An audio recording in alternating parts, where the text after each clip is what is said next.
Let me share a story with you. Hold on a minute. I'm sorry. This is where it gets very serious, okay? Is that okay?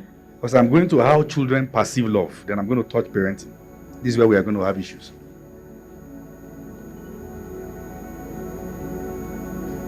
One time,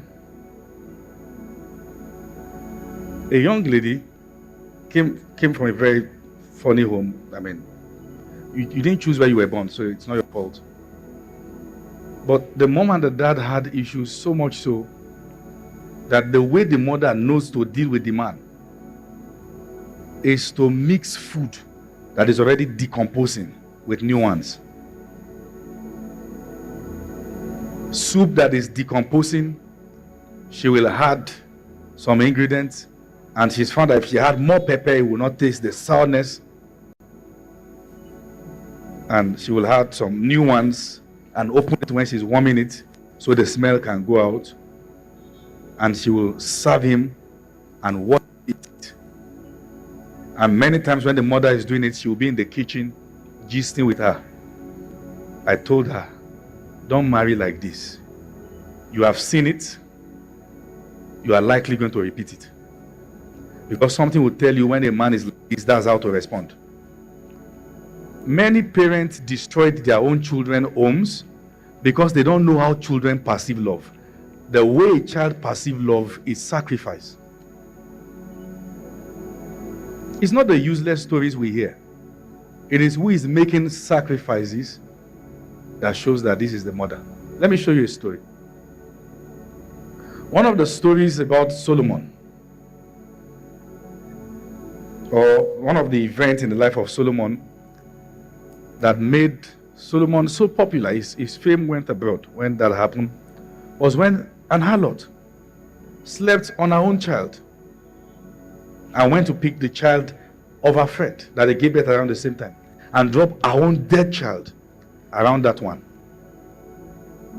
And in the morning, they both complained, yeah, no, this is not my child. I said, that's my child.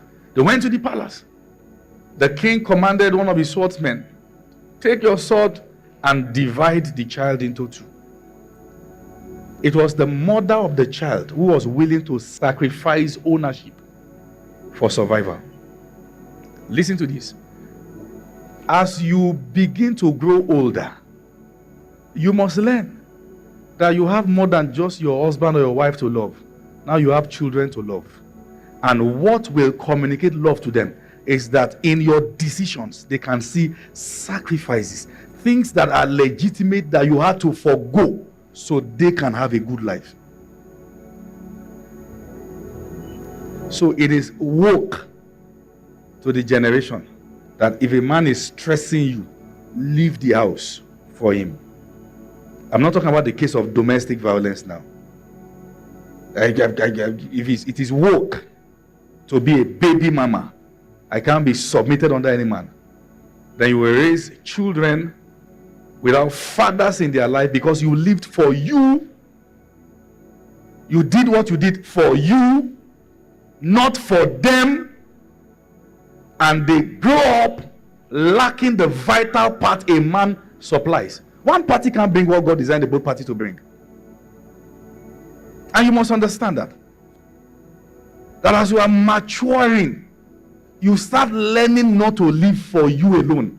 Because it is not about you alone. You will have to make decisions considering your children.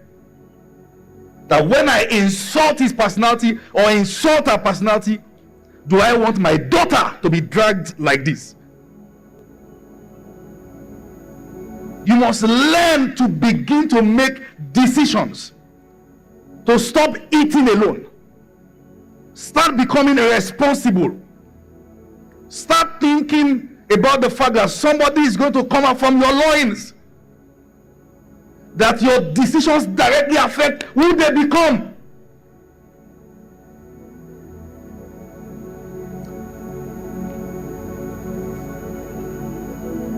Some mothers and fathers have children who are into Yahoo, or what we call internet fraud.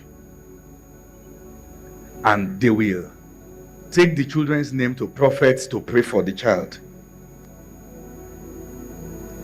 That's not sacrifice for the child. That is for their own belly.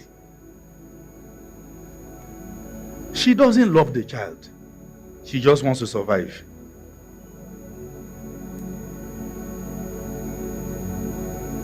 Because many people have not learned to understand what love is. When a woman has a child, and she would rather take the child out in the sun at Oshodi, begging with the children, using them to draw compassion, when she could have learned tailoring or learned something, give them a better life. That is not mother's love. That is wickedness. And where I'm going is, many things about the setting of the African home is bad. It is abusive, it is dysfunctional, and it has raised dysfunctional men and women. It has raised dysfunctional men and women. You don't complain in this house because you heard it from a dysfunctional father. Children don't dare to question things because you were from a place that is broken. You are not raising zombies. And in failure to communicate, many girls have been raped under the noses of their parents. They can't talk because in African homes we raise zombies who can't talk. And you have learned the same thing. The way you know how to communicate leadership is that you shut people up and they can't speak their minds.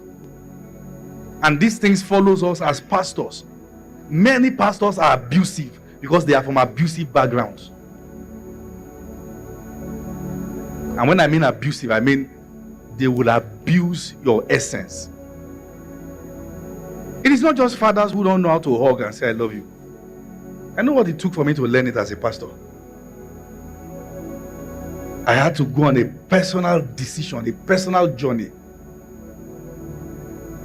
to learn to be soft.